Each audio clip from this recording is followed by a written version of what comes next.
صلی اللہ علیہ وعلا آلہ وصحابہ وبارک وسلم۔ اما بعد فاعوذ باللہ من الشیطان الرجیم۔ بسم اللہ الرحمن الرحیم۔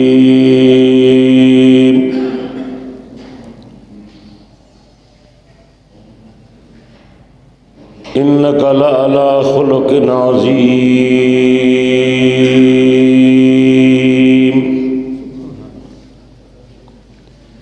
وقال النبی صلی اللہ علیہ وسلم انما بعثت لأتمم مکارم الاخلاق۔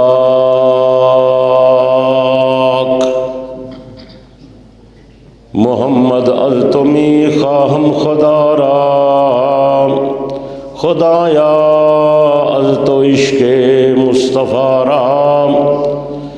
ایمان ما اطاعت خلفاء راشدین، سلام ما محبت آل محمد است۔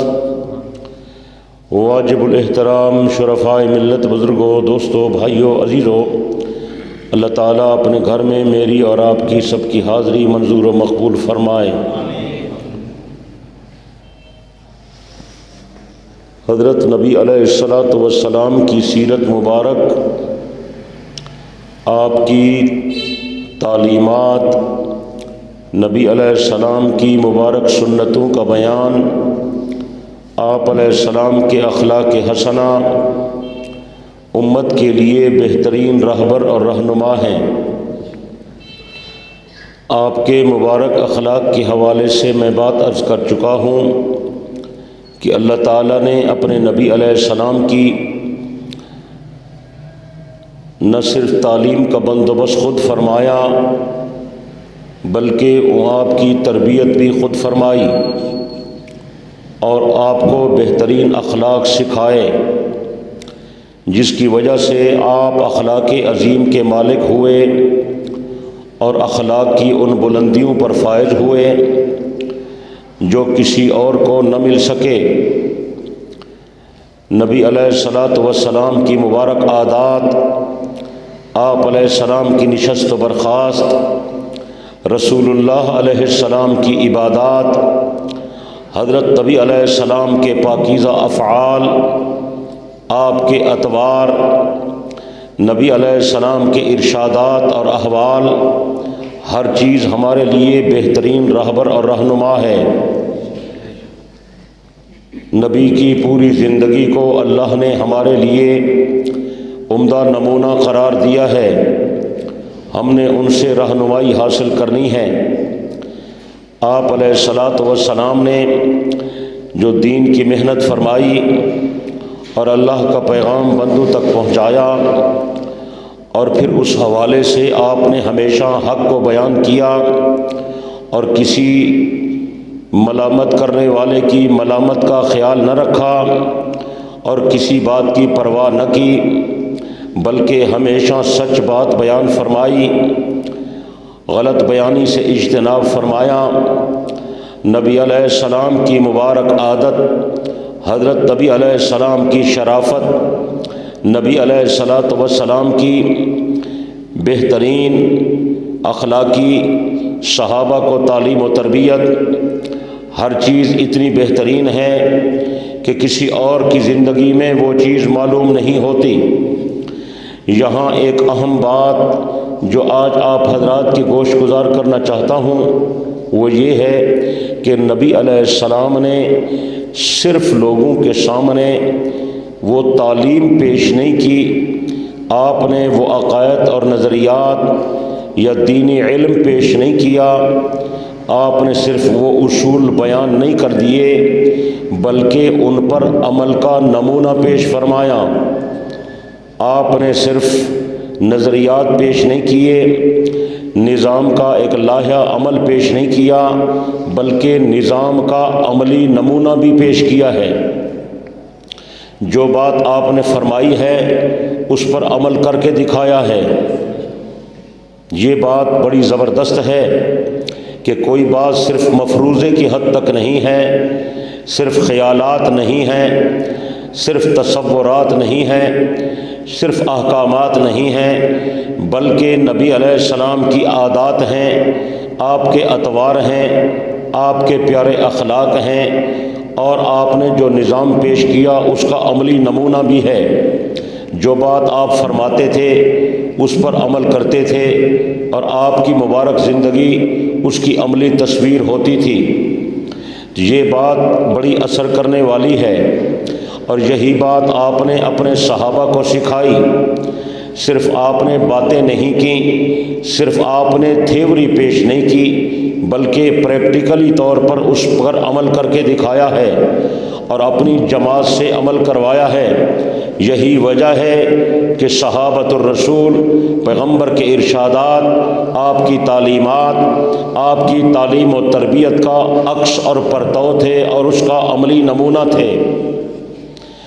نبی علیہ السلام نے فرمایا، مثال کے طور پر عرض کر رہا ہوں کہ سید القوم خادمہم، یا سید القوم فی السفر خادمہم، کہ قوم کا جو سردار ہوتا ہے وہ ان کا خادم ہوتا ہے۔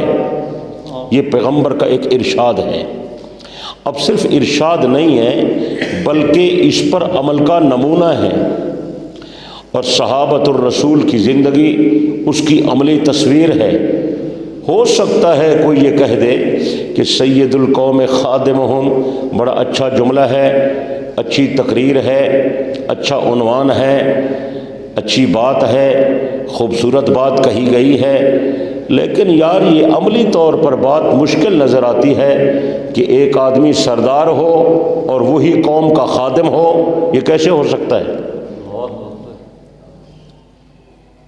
عقلی طور پر یہ بات سامنے آتی ہے، ایک آدمی سردار ہو اور وہ خادم بھی ہو، یہ ہو سکتا ہے؟ یہ تو نہیں ہوتا۔ ہر آدمی کہے گا کہ بھئی سردار سردار ہوتا ہے، خادم خادم ہوتا ہے، ایسے ہے نہیں؟ جو سردار ہوگا وہ خادم نہیں ہوگا، جو خادم ہوگا وہ سردار نہیں ہوگا۔ یہ کیسی بات کہے؟ لیکن آپ یقین کریں کہ نبی علیہ الصلاۃ والسلام اپنے صحابہ میں جب جلوہ افروز ہوتے تھے اور جب بیٹھتے تھے، جب تشریف فرما ہوتے تھے، تو آپ امتیازی انداز سے نہیں بیٹھتے تھے۔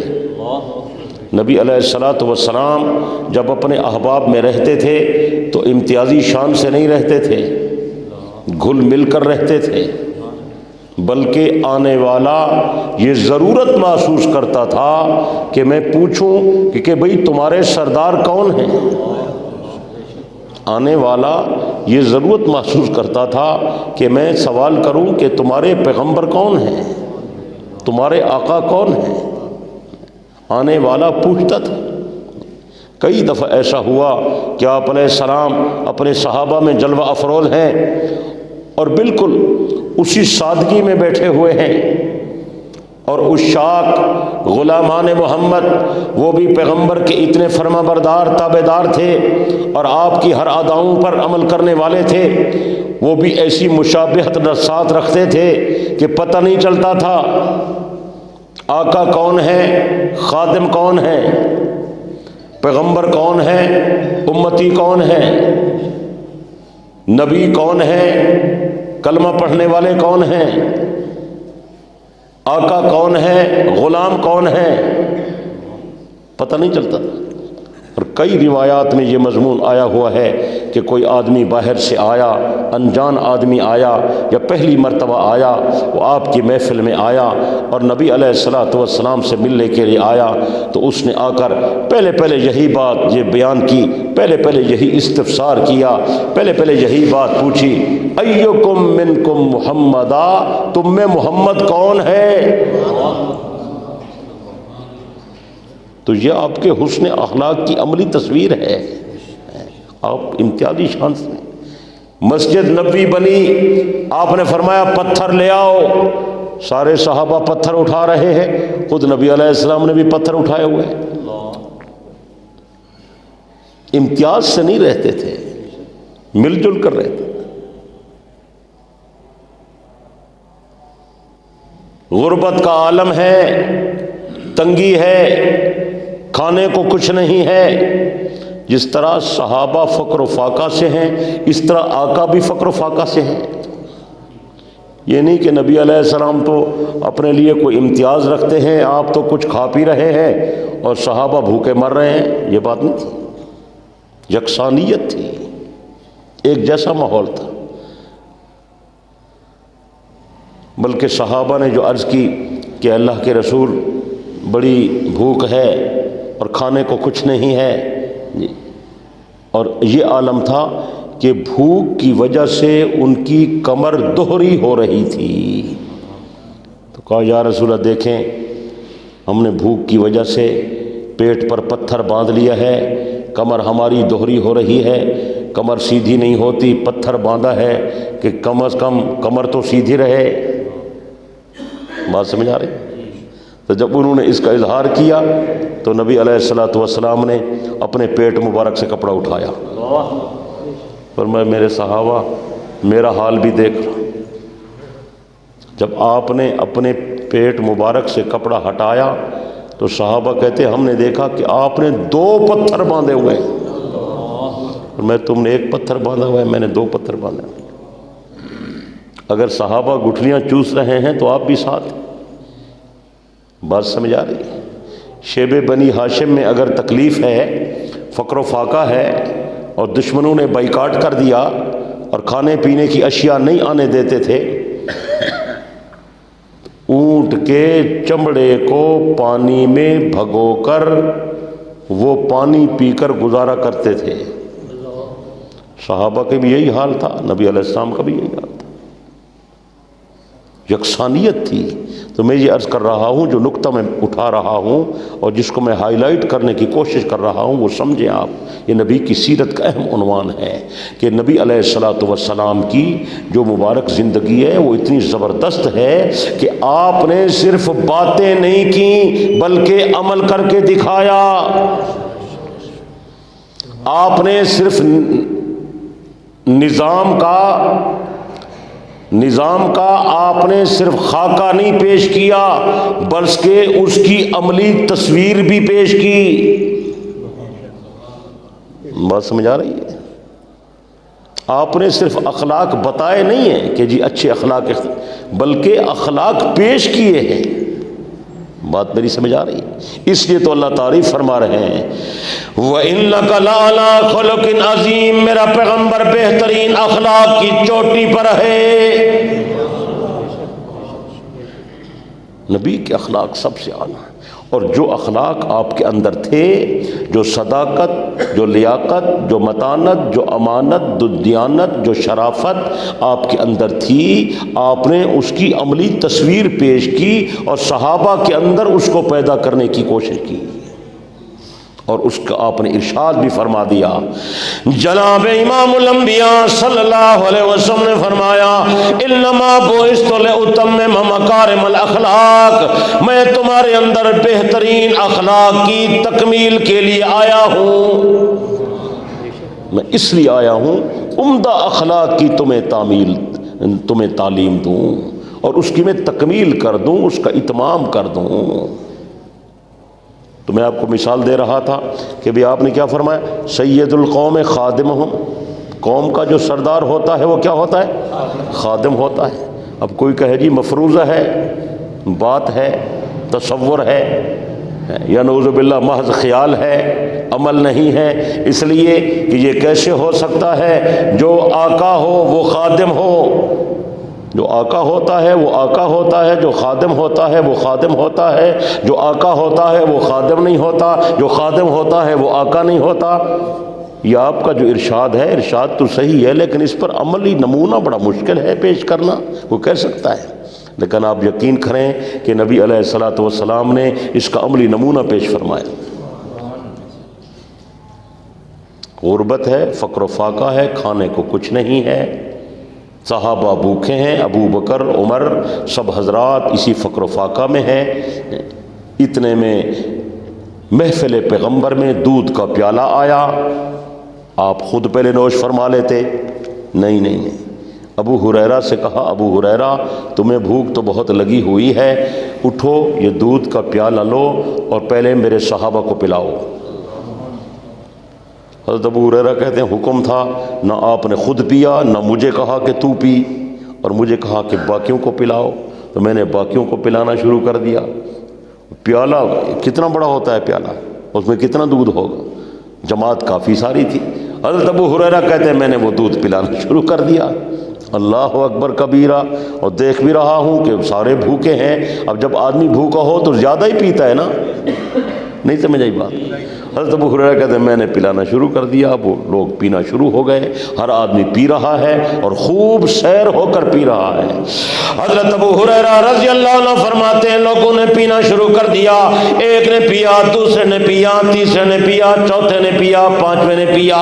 میں نے سوچا شاید دودھ ابھی ختم ہو جائے گا، ابھی ختم ہو جائے گا، پیالہ چھوٹا ہے، پینے والے لوگ زیادہ ہیں، سارے لوگ بھوکے ہیں، سیر ہو کر پی رہے ہیں۔ لیکن ابو ہریرہ کہتے ہیں میں نے دیکھا لوگ پیتے چلے گئے، سارے لوگوں نے پی لیا، لیکن دودھ اسی طرح پیالے میں بھرا رہا۔ سارے لوگوں نے پی لیا، دودھ ختم نہیں ہوا، پیالہ بھرا ہوا ہے۔ جب سب لوگوں نے پی لیا تو آپ علیہ السلام نے مجھے فرمایا ابو ہریرہ اب بیٹھ جاؤ، اب تم پیو۔ مجھے تو بہت بھوک لگی تھی۔ حضرت ابو ہریرہ کہتے ہیں کہ اتنی بھوک تھی کہ فقر و فاقے کی وجہ سے میں بے ہوش ہو جاتا تھا۔ تو آپ نے مجھے فرمایا پیو، تو میں نے وہ دودھ لیا اور میں نے پینا شروع کر دیا۔ اور آپ علیہ السلام نے خود نہیں نوش فرمایا، اخلاق نبوی دیکھیں، سبحان اللہ۔ اور پھر وہ دیکھتے جائیں سید القوم خادمہم، دیکھ رہے ہیں نا، قوم کا سردار جو ہوتا ہے وہ خدمت کا جذبہ رکھتا ہے۔ حضرت ابو ہریرہ سے فرمایا ابو ہریرہ دودھ تم پیو۔ حضرت ابو ہریرہ کہتے ہیں میں نے دودھ پینا شروع کیا، میں نے پیا خوب پیا حتیٰ کہ میرا پیٹ بھر گیا۔ میں نے کہا یا رسول اللہ میں نے پی لیا۔ آپ نے فرمایا نہیں ابو ہریرہ اور پیو، تو زیادہ بھوکا ہمیں نا، تک زیادہ بھوک ہے تو بھی پی۔ ابو ہریرہ کہتے ہیں میں نے اور پیا، میں نے پھر پیٹ بھر کے پی لیا اور وہ پیالہ اسی طرح بھرا رہا۔ میں نے منہ سے ہٹایا، میں نے کہا یا رسول اللہ میں نے پی لیا۔ آپ نے فرمایا نہیں اور پیو، تے کچھ زیادہ بھوک لگی کھڑی ہے نا، تو آدھا میں بھئی اے پی ویسن تے میں رہ ویسا، تو پینا زیادہ۔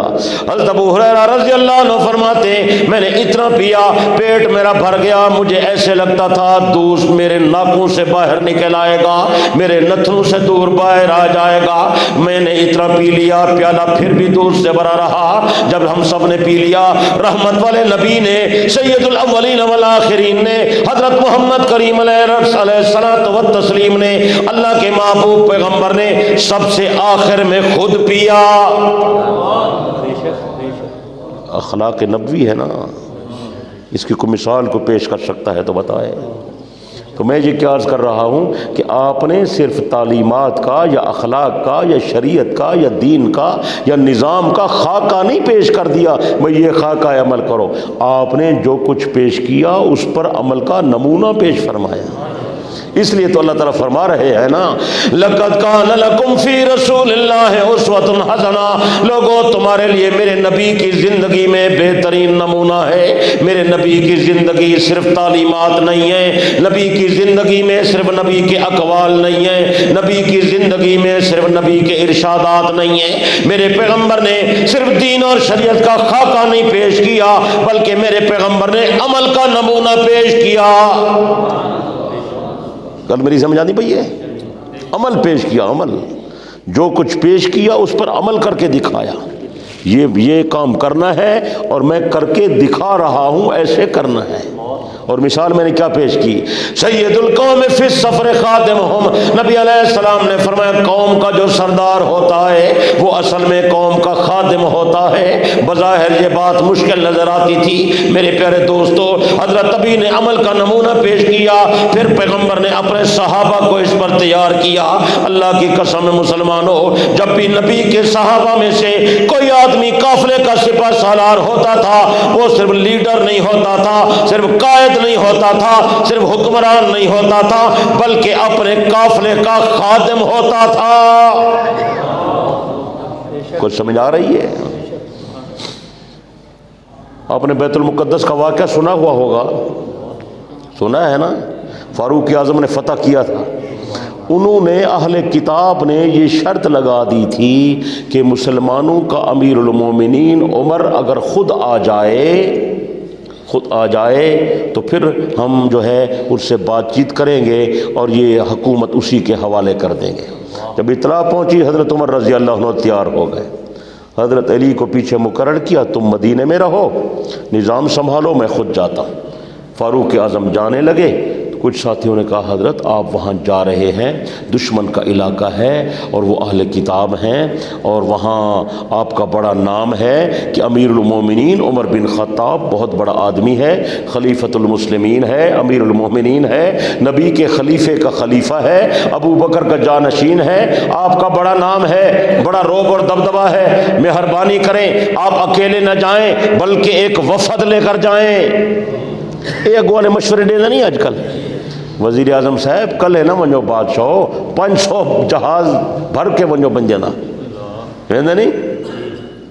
فاروق اعظم رضی اللہ عنہ نے فرمایا بھائی مجھے اس کی کوئی ضرورت نہیں ہے، میں جاؤں گا تو اکیلا جاؤں گا۔ حضرت کچھ وفد گھن کے ونجو، کوئی بندے نال گھن کے ونجو تو بڑا، آپ نے فرمایا مجھے ان باتوں کی پرواہ نہیں۔ اب دیکھیں قابل غور بات ہے، اگر امیر عمر ان کا مشورہ مان لیتے تو کوئی بات غلط بھی نہیں تھی، اس لیے کہ حضرت عمر جو جا رہے تھے وہ کوئی اپنے ذاتی سفر پہ تو نہیں جا رہے تھے، حضرت عمر جو جا رہے تھے کوئی اپنی خرید و فروخت کے لیے تو نہیں جا رہے تھے، حضرت عمر جو وہاں بیت المقدس جا رہے تھے کوئی سیر سپاٹے کے لیے تو نہیں جا رہے تھے، ان کا نجی سفر نہیں تھا، انفرادی سفر نہیں تھا، ذاتی سفر نہیں تھا، عمر کا جو سفر تھا وہ دینی سفر تھا، وہ مملکت کا سفر تھا، ریاست کا سفر تھا نا، اسلامی سفر تھا نا۔ حضرت اس کے لیے جا رہے ہیں، حضرت نے فرمایا نہیں میں کسی کو لے کر نہیں جاؤں گا، میں اکیلا جاؤں گا، زیادہ سے زیادہ یہ ہو سکتا ہے میں اپنی سواری لے جاؤں گا، سواری پر بیٹھوں گا، اور میرا ایک خادم ہے، چلو میں ایک خادم اپنے ساتھ رکھوں گا، سفر میں میرا وہ ساتھی ہوگا، میرا رفیق ہوگا، سفر اکیلا نہیں کرنا چاہیے۔ سب کو آپ نے منع کر دیا، ایک خادم کے ساتھ سواری منگوائی اور سواری پر سوار ہو کر حضرت وہاں سے چل پڑے۔ وہاں جو بیت المقدس میں صحابہ جس مارکے میں گئے ہوئے تھے، وہ جو صحابہ کا لشکر وہاں گیا ہوا تھا، جو وہاں اس علاقوں پر حملہ کر کے پورے علاقے فتح کر چکے تھے اور بیت المقدس پر بات آئی ہوئی تھی، اس قافلے کا سپہ سالار تھا حضرت ابو عبیدہ بن جراح رضی اللہ تعالیٰ عنہ، عشرہ مبشرہ صحابہ میں سے۔ گل میری سمجھ آنی پئی ہے؟ حضرت وہاں تشریف لے گئے اور وہاں ابو عبیدہ بن جراح رضی اللہ عنہ آگے نکلے، باہر آئے امیر المومنین کے استقبال کے لیے کہ شاید امیر عمر آ رہے ہیں، بہت بڑا وفد ہوگا، قافلہ ہوگا، کافی جو ہے وہ سواریاں ہوں گی، گھوڑے ہوں گے، اونٹ ہوں گے، خچر ہوں گے، بہت بڑی جماعت آ رہی ہوگی، کیونکہ بیت المقدس کو معمولی جگہ تو نہیں تھی، وہاں مسجد اقصیٰ ہے اور وہ قبلہ اول اسے کہا جاتا ہے، تو اس کی فتح کی بات ہو رہی تھی، بہت بڑا مسئلہ تھا، پوری دنیا کی اس پر نظر لگی ہوئی تھی۔ ابو عبیدہ بن جراح رضی اللہ عنہ فرماتے ہیں ہم جو 2-4 بندے باہر نکلے کہ بھی امیر المومنین کا استقبال کریں، ہم جو باہر نکلے ہم نے دیکھا عجیب نظارہ ہے، عجیب صورتحال ہے۔ ہوں توجہ کرے، توجہ تساں پڑھیا ہو سی، سنیا بھی ہو سی، لیکن جی گل میں تو کو دسنا پہ شاید تاری نہ سنی ہوئی پڑھی ہوئی ہو سی۔ ابو عبیدہ فرماتے ہیں میں نے جب دیکھا ایک سواری ہے اور اس پر ایک شخص سوار ہے، باقی کوئی آدمی نہیں ہے، اور ایک آدمی نے اس سواری کی رسی اور مہار پکڑی ہوئی ہے۔ میں حیران رہ گیا کہ بھئی امیر المومنین تشریف لا رہے ہیں، یہ تو کوئی اور مسافر لگتا ہے، کوئی اجنبی آدمی پہلے آیا ہے، شاید قافلہ پیچھے آ رہا ہے۔ لیکن فرماتے ہیں جب وہ سواری اونٹ کا سوار اور اس کی رسی پکڑنے والا مہاری وہ ذرا قریب آیا اور شکلیں نظر آئیں، میں نے عجیب منظر دیکھا کہ عمر کا غلام اونٹ پر سوار ہے اور امیر المومنین عمر نے اس اونٹ اونٹ کی رسی پکڑی ہوئی ہے، ایک ہاتھ میں رسی ہے اور دوسرے ہاتھ میں عمر کے ہاتھ میں اپنا جوتا ہے۔ میں حیران رہ گیا، حضرت یہ کیا؟ سادہ وہ لباس ہے، وہ ایک پرانا حضرت کا کرتا ہے اور اس پر بھی کئی پیوند لگے ہوئے ہیں۔ میری تو حیرت کی انتہا نہ رہی، یہ کون ہے، کیا نظارہ ہے؟ میں آگے ہوا، سلام کیا، بڑھ کر ملا اور جو ہے امیر عمر کی پیشانی کو چوما۔ امیر المومنین اکیلے تشریف لائے، اپنے ساتھ ساتھی نہیں لائے۔ آپ نے فرمایا ساتھی لایا ہوں، وہ اوپر ہے۔ حضرت یہ کون ہے؟ فرمایا یہ میرا غلام ہے نا۔ امیر المومنین آپ پیدل چل رہے ہیں، غلام کو اوپر بٹھا۔ آپ نے فرمایا اس کے ساتھ میں نے طے کر لیا تھا، ایک منزل میں اوپر بیٹھوں گا، ایک منزل تو پیدل چلے گا، ایک منزل میں پیدل چلوں گا، تو سواری پر بیٹھے گا۔ میں نے کہا ساتھی کو تکلیف نہ ہو، برابری کا معاملہ کیا ہے، اس لیے کہ جو آقا ہوتا ہے، جو سردار ہوتا ہے، اصل میں وہ قوم کا خادم ہوتا ہے۔ کچھ سمجھ آ رہی ہے بات یا اوپر سے جا رہی ہے؟ حضرت کو اچھی سی سواری، فرمایا اچھی سواری کی کیا ضرورت ہے، بہترین سواری تو ہے جو ہمیں یہاں لائی ہے۔ حضرت کو اعلیٰ درجے کے کپڑے، فرمایا مدینے میں مسند خلافت پر بیٹھوں تو یہی کرتا ہو اور ادھر آؤں تو کوئی نئے کپڑے پہن لوں، یہ کون سی بات ہے؟ میں 1000 حکومتیں اور سلطنتیں محمد کی خلافت پر قربان کر دوں، یہ اس سے بہتر تو نہیں ہے۔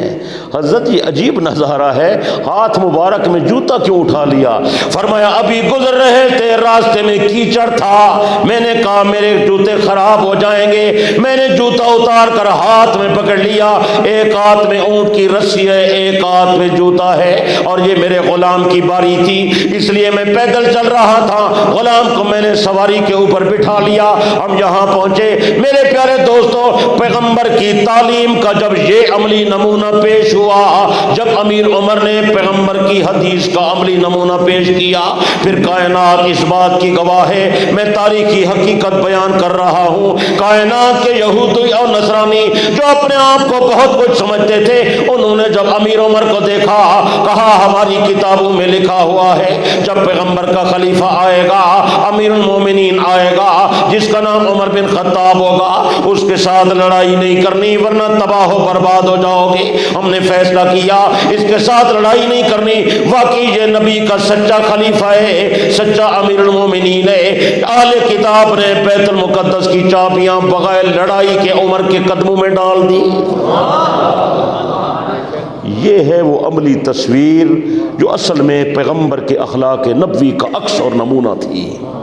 جب سے وہ چیزیں ختم ہو گئی ہیں، ہم کسی اور راہ پہ چل گئے ہیں، ہماری جو ساری کر و فر ہے وہ بھی مصنوعی ہے، ہماری جو وجاہت بنی ہوئی ہے وہ سب بناوٹی ہے، سارے کام ہمارے 2 نمبر ہیں، اندر میں اخلاص ہے نہیں، ایمان کی طاقت ہے نہیں، اللہ کی رضا مقصود ہے نہیں، سب نمود ہے، سب نمائش ہے، سب دکھلاوا ہے۔ یہی وجہ ہے کہ نہ ہمارے عقائد صحیح ہیں، نہ ہمارے اعمال صحیح ہیں، نہ ہمارے اخلاق اچھے ہیں۔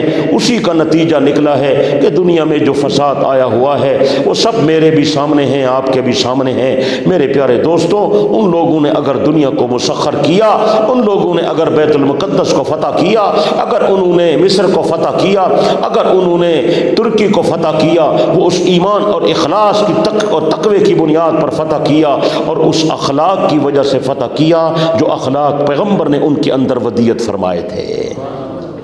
اگر اس کا کروڑواں حصہ بھی مل جائے تو ہماری مغفرت کا سامان ہو جائے۔ اب تو یہ باتیں قصہ لگتے ہیں، کہانیاں میں سنا رہا ہوں، کہانیاں آپ سن رہے ہیں، حقیقت نہیں معلوم ہوتی، حالانکہ وہ حقیقت ہے، ہم حقیقت نہیں ہیں۔ جب ہم حقیقت پر آئیں گے تو پھر حقیقی باتیں ہمیں سمجھ آئیں گی۔ عمرو بن عاص مصر کے فاتح ہیں، یہ مصر میں تھے، انہوں نے حضرت عمر کو خط لکھا تھا، یہاں دریا بہتا ہے، اس کا نام ہے نیل، یہاں کے لوگوں کی عادت ہے ہر سال پانی خشک ہو جاتا ہے، یہاں ایک اچھی نوجوان خوبصورت لڑکی بناؤ سگار کر کے اس میں ڈالتے ہیں، دریا کی نظر کرتے ہیں تو نیل چلتا ہے ورنہ پانی خشک ہو جاتا ہے۔ اس سال پانی پھر خشک ہو گیا ہے، لوگ بڑے پریشان ہیں، انسان حیوان بھی پریشان ہیں، پانی کی بڑی قلت ہے۔ لوگ مجھ سے کہتے ہیں کہ ایک لڑکی ڈالو گے تو پانی چلے گا، نہیں ڈالو گے تو پانی نہیں چلے گا۔ میں نے کہا یہ مشرکانہ رسم ہے، میں یہ کام کرنے کو تیار نہیں ہوں۔ انسان کی بڑی عظمت ہے، میں ایک انسان کو پانی کے حوالے کر دوں، میں خدا کو کیا جواب دوں گا؟ میں اس پر عمل نہیں کرتا۔ البتہ لوگوں نے جب اصرار کیا تو میں نے کہا ٹھہرو، میں اس کا مشورہ امیر عمر سے لوں گا، وہ ہمارے امیر ہیں، خدا اور رسول کے بعد ان کی اطاعت لازم ہے، جو حکم دیں گے میں عمل کروں گا۔ عمرو بن عاص رضی اللہ تعالی عنہ نے حضرت عمر کو یہ حال لکھا، فاروق اعظم سے پوچھا کہ اب میرے بارے میں کیا حکم ہے، میں وہ لڑکی پانی دریا میں ڈالوں؟ نہیں ڈالتے تو پانی نہیں چلتا، پانی نہیں آتا تو زندگی ختم ہے، کیا کریں؟ حضرت عمر رضی اللہ عنہ کو جب یہ مکتوب پہنچا تو فاروق اعظم رضی اللہ عنہ نے عمرو بن عاص کے نام خط لکھا، اس میں یہ لکھا کہ یہ کام ہرگز نہیں کرنا، یہ مشرکانہ کام ہے، ہم شرک کو مٹانے آئے ہیں اور توحید کا جھنڈا بلند کرنے آئے ہیں۔ سب کچھ اللہ کے اختیار میں ہے، اللہ جو چاہے گا وہی کرے گا۔ اور ساتھ ہی ایک دو سطروں میں حضرت عمر نے ایک چھوٹا سا رکا لکھا، ایک خط لکھا، مکتوب گرامی لکھا، اور عمرو بن عاص سے فرمایا کہ یہ جو میرا خط ہے یہ خط لے لو اور نیل میں چلے جاؤ، لڑکی وہاں ڈالنے کے بجائے نیل کو میرا یہ خط دے دو، دریائے نیل میں میرا یہ خط ڈالو، اسے یہ میرا خط پہنچا دو۔ عمرو بن عاص کہتے ہیں وہ خط تھا، اس میں 2 سطریں لکھی ہوئی تھی، کچھ بھی نہیں تھا، اس میں یہی لکھا ہوا تھا، یہ خط ہے اللہ کے بندے عمر بن خطاب کی طرف سے جو مسلمانوں کا امیر ہے۔ اے نیل تو اللہ کی مخلوق ہے، اگر تو اللہ کے حکم سے چلتا ہے میں تجھے حکم دیتا ہوں کہ تو چل، اگر خدا کے حکم سے نہیں چلتا پھر ہمیشہ کے لیے بند ہو جا، ہمیں تیرے پانی کی کوئی ضرورت نہیں ہے، جس خدا نے ہمیں پیدا کیا ہمارے پانی کا بھی بندوبست کرے گا۔ عمرو بن عاص کہتے ہیں حضرت عمر کا یہ خط ملا، میں عمر کا خط لے کر میں نیل کے پاس چلا گیا، میں نے حضرت عمر کا خط نیل میں جا کر ڈالا، عمر کے خط ڈالنے کی دیر تھی، اس وقت سے جو دریا نیل چلنا شروع ہوا آج 1400 سال بیت گئے، آج تک اس کا پانی بند نہیں ہوا۔ جب بندہ خدا کا بن جائے تو خدا کے بندے کا بن جاتا ہے۔ ایک آدمی کہتا ہے میں نے حضرت عمر سے شکایت کی، میرے سر میں درد رہتا ہے، بڑی تکلیف ہے حضرت، کوئی دم کر دیں، کوئی وظیفہ بتائیں، میں بڑا پریشان رہتا ہوں۔ تو حضرت عمر نے مجھے چھوٹا سا رکا دیا، فرمایا ٹوپی کے اندر سلائی کر کے رکھ لو، ٹوپی سر پہ رکھو، اللہ شفا دے گا۔ کہتے وہ میں نے رکا ٹوپی میں رکھا، ٹوپی کو میں نے سر پہ رکھا، ٹوپی رکھنے کی دیر تھی، درد ختم، شفا مل گئی۔ چند دنوں کے بعد ایک آدمی مجھے ملا، اس نے کہا یار میرے سر میں بڑی درد ہے، علاج کیا ہے صحیح نہیں ہو رہا، کوئی علاج بتائیں۔ میں نے کہا میرے پاس یار ایک ٹوپی ہے، وہ سر پہ رکھ لو۔ کہتے میں نے وہ ٹوپی اس کے سر پہ رکھی، درد ختم۔ پھر کسی اور کو ہوا، اس نے مانگی، اس کے سر پہ رکھی، درد ختم۔ تو لوگ وقت گزرتا چلا گیا تو کسی نے کہا او بھائی یہ ایک ٹوپی گھماتے رہو گے خدا کے بندے، ٹوپی کو کھولو نہ دیکھو اس میں کیا ہے۔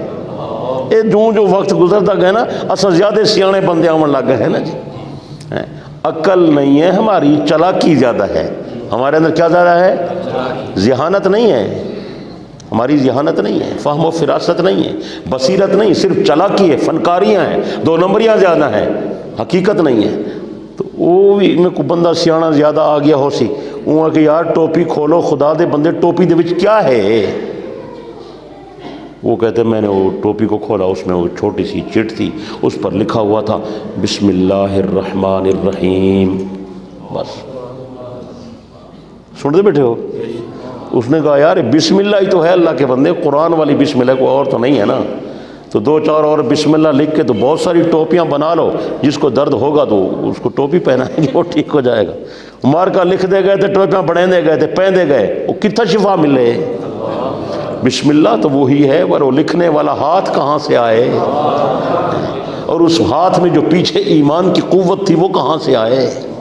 بات سمجھ آ رہی ہے؟ وہ جو روحانی طاقت تھی یہ وہی عمر ہے نا جس کو پیغمبر نے خدا سے مانگا تھا، یہ کوئی عام آدمی تو نہیں ہے۔ اور نبی علیہ السلام نے اس کو لیے ایک تمغہ بیان کیا، بڑا عجیب تمغہ ہے۔ جناب امام الانبیاء صلی اللہ علیہ وسلم نے فرمایا ان اللہ جعل الحق علی لسان عمر وقلبہ، اللہ نے عمر کی زبان پر بھی حق کو جاری کر دیا، عمر کے دل پر بھی حق کو جاری کر دیا۔ میرے آقا نے فرمایا عمر کے اندر اتنی تاثیر ہے، جہاں سے عمر گزر جاتا ہے اس کے سائے سے بھی شیطان بھاگ جاتا ہے۔ اب یہ تاثیر کسی اور میں کیسے پیدا ہو سکتی ہے؟ یہ تو عمر میں ہے نا، کسی اور میں تو یہ تاثیر نہیں ہے، یہ شان تو عمر میں ہے۔ اور آپ نے فرمایا کچھ لوگ ایسے ہیں کہ ان کے دل پر اللہ کی طرف سے باتیں اترتی ہیں، القاء ہوتا ہے۔ میری امت کا وہ شخص جو محدث ہے اس کے دل پر باتیں آسمان سے اترتی ہیں، وہ عمر بن خطاب ہے۔ محدثین لکھتے ہیں کہ عمر اس قابل تھا کہ خدا اسے نبی بنا دیتا، یہ نبی بننے کے قابل آدمی تھا، اس میں نبوت کی صلاحیت تھی، نبوت کی ارے نہیں وے، اس میں نبوت کی صلاحیت تھی، اس میں نبوت کی علم بھی تھا، عمل بھی تھا، اخلاص بھی تھا، ایمان بھی تھا، تقوی بھی تھا، ہر چیز تمام صفات تھیں، اس بندے کے اندر صلاحیت تھی جس کو آپ کہتے ہیں اہلیت، کیا کہتے ہیں؟ اہلیت بھی تھی، یہ نبی بننے کے قابل تھا، لیکن ویکنسی ختم ہو گئی، دروازہ بند ہو گیا تو عمر نبی نہیں بن سکا۔ اس سے اندازہ کریں کہ حضرت عمر رضی اللہ عنہ کا مقام کتنا اونچا تھا۔ تو میرے دوستوں اور بھائیوں اور بزرگوں، اصل بات یہ ہے کہ ان کی زندگی نبی کی زندگی کا عکس ہے، نمونہ ہے، نمونہ نمونہ، سبحان اللہ۔ ایک حدیث میں بھی آیا ہوا ہے، حضرت پیغمبر علیہ السلام نے فرمایا اللہ پاک نے جس جگہ کا خمیر میرے لیے اٹھایا، اللہ نے ابو بکر عمر کا خمیر بھی اسی جگہ سے اٹھایا، یعنی ان کا خمیر بھی اسی زمین سے تھا جس زمین سے پیغمبر کا خمیر تھا۔ اور علماء فرماتے ہیں اللہ نے پیغمبر کا خمیر زمین کی مٹی سے نہیں اٹھایا بلکہ جنت کی مٹی سے اٹھایا، ان کا خمیر جنت سے آیا ہوا ہے۔ اللہ اکبر کبیرہ۔ حضرت شاہ ولی اللہ صاحب رحمۃ اللہ علیہ نے ایک بڑی عجیب بات لکھی ہے، لیکن بڑی گہری بات ہے، ہر آدمی کو تو نہیں سمجھ آئے گی۔ انہوں نے فرمایا کہ نبی کی فطرت بہت مقدس ہوتی ہے، نبی کی فطرت بہت مزکہ ہوتی ہے، نبی کی فطرت بہت پاکیزہ ہوتی ہے، نبی کی فطرت بہت اونچی ہوتی ہے، اور ان کی فطرت کے ذرا قریب فطرت اللہ نے اگر پیدا کی ہے تو ابو بکر عمر کی فطرت پیدا کی ہے۔ بہت بڑی بات۔ اور آگے فرماتے ہیں کہ ابو بکر عمر کی جو عقلی قوت تھی وہ پیغمبر کی عقلی قوت سے مشابہ تھی، تبھی اللہ نے ان کو اپنا جانشین بنایا ہے، پیغمبر کا جانشین بنایا۔ اور نبی علیہ السلام نے اشارات کیے کئی موقعوں پر، میرے بعد ابو بکر ہوگا پھر عمر ہوگا، میرے بعد ابو بکر ہوگا پھر عمر ہوگا۔